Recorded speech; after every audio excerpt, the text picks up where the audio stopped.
small parks in the neighborhood. And they also restored the theater and put on performances and community events. It's exciting. Well, that sounds great. Yeah, I mean that all is a part of it. And it's true because I know that there are people that say if the community will come forward and do this, if the community will come forward and do that, we can do this and we can have all these new activities and events and people will want to come here. And you're absolutely right. It raises property values. There's no question about that. So all of those things are ways and reasons to do it. But you have to have someone like you, Gayle. You have to have somebody who's passionate and who's out to make it happen and talking about it to everybody that they can. And that's really what gets it started. But you said you have a decision making system called Love, uh, Love to Choose.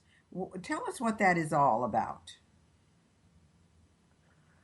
That is really a five-part. It's a love ye, but I say love.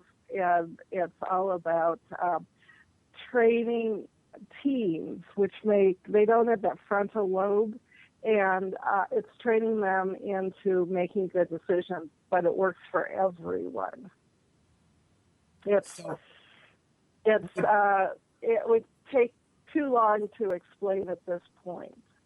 You talked about the media, and I had someone come out and interview me recently about crime in the area, and we happen to live in an area that doesn't have a lot of crime.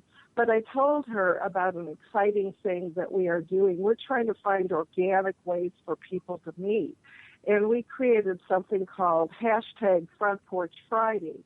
And we asked the neighbors. Last year we started it, and it was on the first Friday of the month in the summer.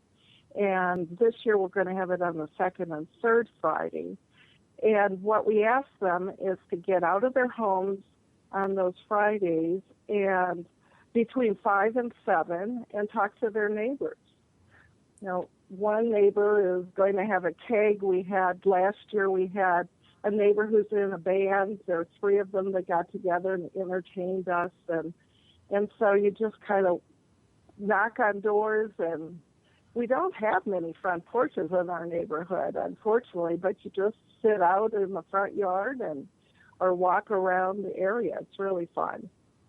yeah, when I stop to think about it, there aren't a lot of homes today that are built with front porches, are there? I mean, when you stop to think No, about it, there yeah, aren't. yeah. And so this gal wants to come out and interview us when we start that in April. I think that'll be terrific. I mean, I love that hashtag Fridays. I think that's a really great way to start something. And the interesting thing is that, again, people create what's important to them. So, what has been the reaction when you go to people and say, "Would you like to be involved with this? I know you're busy. I know you're working. I know you've got kids. I know you got all these extracurricular activities." What do they say to you? Do they think you're nuts? Do they think you're trying to do something that's impossible? What's the feedback that you get? No, they actually don't. You just have to find what interests them. So the man who heads up our recreational committee drive has a little boy, and he wants this little boy to be able to play in the recreational center. Well, it's not going to happen overnight. He's going to be an older boy by the time this gets done. But that was his need, to see a recreational center close to home where maybe he could bike. And so finding out what is the interest of the person and matching them up to, like, I love parties, so I get involved at any parties or picnics or anything like that. Well, you also said that you mentor neighborhoods on how to bring in funds. How do you do that? Right. What kind of funds are available? Well, there are many ways of getting funds. Sometimes people can get grants. But what we did was we went around to the neighborhood businesses and got them to donate. And sometimes you just have to find what there is that can benefit the business as well as your neighborhood. So we are raising money right now for the golf tournament, and there are ways to publicize those businesses on signs at the holes, or we have a silent auction, and selling the things that they donate often bring, like I am getting a massage certificate, a 90-minute massage certificate, and so that gets somebody into that business that maybe wouldn't have gone in before. So it's a way of them to advertise their business and the neighborhood to get money. So if someone wanted to contribute an idea to your book or to your blog, how would they get in touch with you? I have found people are getting so excited to tell me what is going on in their neighborhood. And so what I'm asking people to do is to go to my website, vibrantneighborhoods.com, and click on the section on the homepage that share your neighborhood activities with me. And I am going to be putting these in my book or my blog and sharing. People love to share these events that are happening. Like one friend shared that their neighborhood has a flock party, and they only do it in the summer. They have 40 flamingos that each family has decorated, and they put it in the yard. They put 40 flamingos in the yard of who's ever hosting the party, and it's a potluck, so the person hosting doesn't have to do everything. And it tends to be an outdoor party, so maybe in the driveway or the backyard. And so she wrote up how to do that for me. You know, that's adorable. I mean, that would really stop a car or stop anybody with 44 Yes. flamingos. I mean, that's a terrific idea.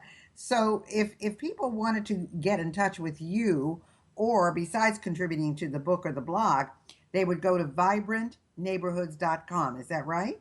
Correct. Okay, so people, as you're listening to this, it's Vibrant, Vibrant,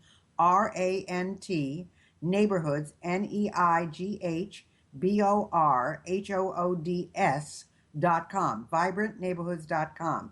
If you have something that's going on in your community that you think Gayle would like to know about, if you find that you just get this brilliant brainstorm in the middle of the night, or if you want to find out some suggestions as to what you could do to kind of spruce up your neighborhood or get it turned around a little bit, go to vibrantneighborhoods.com. You know, I think this is fascinating, Gayle. I think it's a wonderful, wonderful way to build a community, to bring some life back into where we live, to get people to come together. And, you know, everybody needs to take some time out of their busy life to you know, just chill and see who lives around them. And I think that's really, really key to everything. I mean, you know, it's just really important. You know, my cat was sick a while ago, and I had to give her an IV every day, and I just couldn't figure out how to hook it up. So I went to one of my neighbors who I knew had a cat, and I said, "Would you come and help me, you know, do this IV?" Well, of course, being a guy and with a mechanical mind, he set this whole thing up for me so I could do it by myself. I mean, it was so simple how he did it, and I thought, why didn't I think of that? But that was because I had somebody I could go to, and I just knocked on his door, and he was very happy to do that for me. So people do pay attention to all of this. We have just a few seconds left, Gayle. Is there anything you want to add to what we've talked about today? I think we've covered quite a bit, but I do want to say that if they want to start creating this thriving neighborhood, it's an important thing to meet their neighbors. So knock on doors, get their name, phone numbers, and email addresses, and start planning a block party.